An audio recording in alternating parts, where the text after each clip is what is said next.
Far too often do we downplay our accomplishments. We forget about them even. But we have so many achievements under our belt, things that we work towards, but we find ourselves thinking it was just luck or it happened because of chance, when that's really not the case. Hello, my lovely, beautiful sis. Welcome back to the channel. Or welcome to, if you're new. Do not forget to subscribe, boo. You'll learn quickly that I'm a little silly. But if you like silly, you're gonna vibe. So on this channel, we dive deep into personal development, lifestyle, empowerment, and just manifesting our dream life. That's the type of time I'm on, and you're here for a reason. This is not coincidence, so I know that's the type of time you're also on. We want to make sure we are removing obstacles, we are removing mental blocks, we are removing negative beliefs that are not serving us along this journey to manifesting our dream life. Which is why today I want to talk about an all too common thing that affects so many of us. It's something that has affected me in the past on my journey to becoming a content creator and a certified life coach and NLP practitioner and a wife and a mom to be. Because the mind be out here playing tricks on us. But as long as we work to strengthen our mindset and maintain a healthy one, we can overcome the negative thoughts that try to hold us back.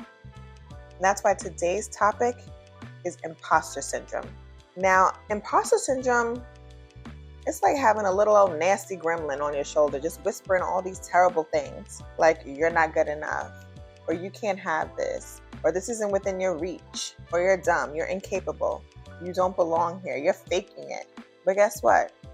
These little nasty gremlins, they be lying right to us. So let's kick these little gremlins to the curb so you can unlock your true potential. Are you ready? Are you ready? Are you ready?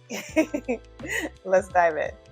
So first things first, let's talk about what imposter syndrome actually is. Now, if you're unfamiliar with imposter syndrome, or maybe you felt imposter syndrome but didn't know the name of it, it's like this nagging feeling of self-doubt and a feeling that you might be exposed as a fraud. And it's like this persistent belief that you're not as competent or capable compared to your peers. Even though some people may not perceive it that way, that's how you perceive it. So let me know if this sounds familiar to you and if you felt this way before. Because here's the thing, again, it is common, and imposter syndrome does not discriminate. It affects everybody, all walks of life, all demographics, from high achieving professionals to creative artists to stay-at-home moms, and yes, even YouTubers and coaches and therapists. Like I said, I've experienced it before too. But I have built the strength to overcome it. And that's the good news here. That because I did it, I know you can do it too. You can overcome imposter syndrome. It's possible. So today I'm going to share with you some strategies and techniques to help you silence that little nasty old gremlin so that you can step into your power with confidence. We stand on business in 2024, so we have to be confident and courageous in order to do so. So tip number one to overcome imposter syndrome is to recognize your accomplishments. Far too often do we downplay our accomplishments. We forget about them even, but we have so many achievements under our belt, things that we work towards, but we find ourselves thinking it was just luck or it happened because of chance, when that's really not the case. We worked for our success, the certificates, the degrees, passing your classes in school, starting your business, getting your job, becoming a mother. These are all successes. These are all ways you can validate that you are not a fraud. So take a moment to reflect. Reflect on everything you've accomplished thus far in life. I want you to write it down. I want you to say it out loud. I want you to celebrate it. I want you to give yourself a round of applause. Give yourself the well-deserved credit. You've earned it. Can't nobody take away your success from you. The journey that you took to get you to where you are today happened because you accomplished so much, which means you are fully capable of accomplishing more. Tip number two is to change your inner dialogue. Now, this is one of my more favorite things to do. Being a mindset coach, being certified in NLP, which is neuro-linguistic programming, I love reprogramming the subconscious mind.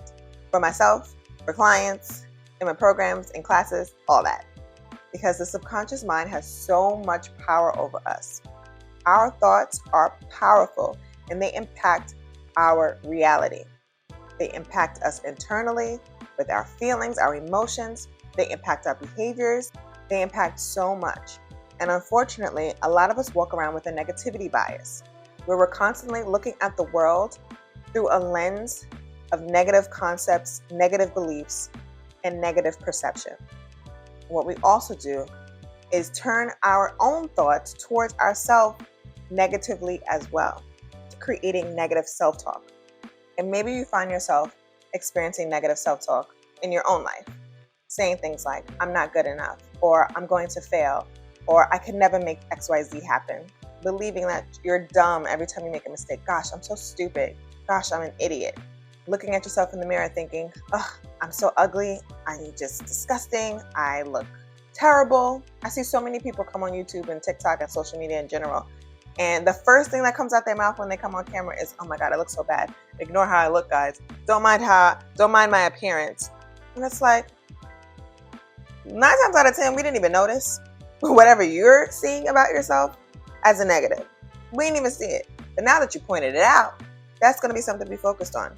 And we're going to focus on the fact that you introduce yourself with a negative perception of how you are appearing. That ain't encouraging.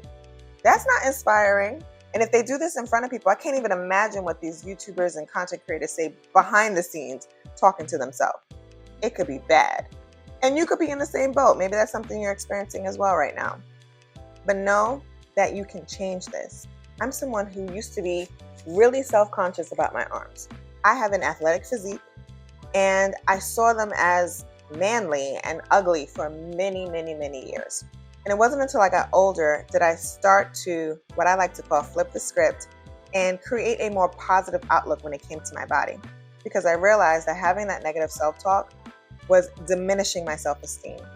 Having that poor relationship with my body was not helping me feel confident. And then I also started hearing things like, women getting complimented they have Michelle Obama arms or Angela Bassett arms. And then I started to think, there are beautiful women who have an athletic physique. It's okay.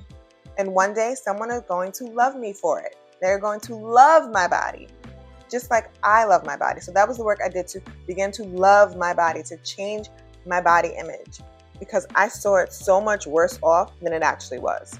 And now I love my body, and my husband loves my body too. So what you can do when negative self-talk appears is flip the script. Replace the negative with something positive and affirming instead. So the next time you're going after an opportunity to advance in your career or make a presentation or achieve some type of goal, instead of saying, I'm not good enough, or I can never make this happen, or this isn't going to work, simply flip the script and say, I am capable and deserving of this success. Okay? Now, I ain't gonna lie. It might feel a little weird at first. It might be a little awkward practicing the art of flipping the script, but with time and practice, you will develop the habit of doing so, and you will begin to believe what you are saying. So try it out and let me know how it works for you in the comments below. And of course, if you have any questions on that or anything I've discussed so far, drop them in the comments below too so I can help you out. Let's be here. I got you, boo. Now, number 3 to overcoming imposter syndrome is recognizing that failure is just a stepping stone to success. You can embrace failure as a learning opportunity. You can embrace the fact that ain't nobody perfect. Every single person on the planet makes mistakes. So instead of viewing failure as validation for inadequacy, you can see failure as an opportunity to improve on something for the next time. When you fail, all you do is learn how not to do something the next time. My dad says stuff like that to me all the time. It's like, now you just know not to do that again. It's just that stepping stone to success, that stepping stone for more growth and more knowledge. Every time you fail, you learn. So if you want to overcome imposter syndrome, know that it's time to take risks, to believe in yourself, to understand that failure is just an opportunity for growth, a path to success, and that it's something you can grow from. And finally, tip number 4 is surround yourself with supportive people. Jim Rohn has a quote that says, you are the average of the 5 people you spend the most time with. So take the time to really pay attention to who you're spending time with, because your support system impacts your mindset, impacts your self-esteem, impacts your reality. You want to choose your inner circle wisely. Identify if there are people who are making fun of you, who are bullying you, who are joking on you, when in reality, it's a little cruel and you don't like it. But you're trying to play nice, you're trying not to stir the pot, but in reality, you're doing yourself a disservice. Because you want to surround yourself with people who uplift you, who inspire you, who make you feel good about yourself, who celebrate you, who cheers you on. You want to be around people who believe in your potential. Because if someone's always trying to downplay what you're doing, trying to convince you not to take a leap because maybe they wouldn't, so you always want to review and assess the type of people you have around you, and then decide if and when and for who you may need to create some distance. And then for the people who light you up and make you feel great and fuel you when you're in their space, oh, keep them around, honey. Go through this life journey with them by your side. If they're going to rock with you, they're going to celebrate your successes, they're your type of people. All right, so there you have it, my lovely friends. Know that you are not an imposter. In fact, you are beautiful, you are talented, you are skilled, you are worthy, you are capable, you are accomplished, and you are a worthy individual here living in this world. So believe in yourself, trust yourself and your abilities. Embrace what makes you unique, and remember you can achieve anything you set your mind to. So thank you so much for rocking with me during this episode on this journey to more self-discovery, more empowerment, more personal development. Let me know you found this video helpful by giving it a thumbs up, and I invite you to subscribe to this channel if you haven't already so you can get more content like this. Getting information like this in front of more people can help build up your circle to be even more empowering to each other and to themselves. So keep on shining, keep on rising, know who you are and how amazing you are. And until next time, have an amazing day. Later, lovely.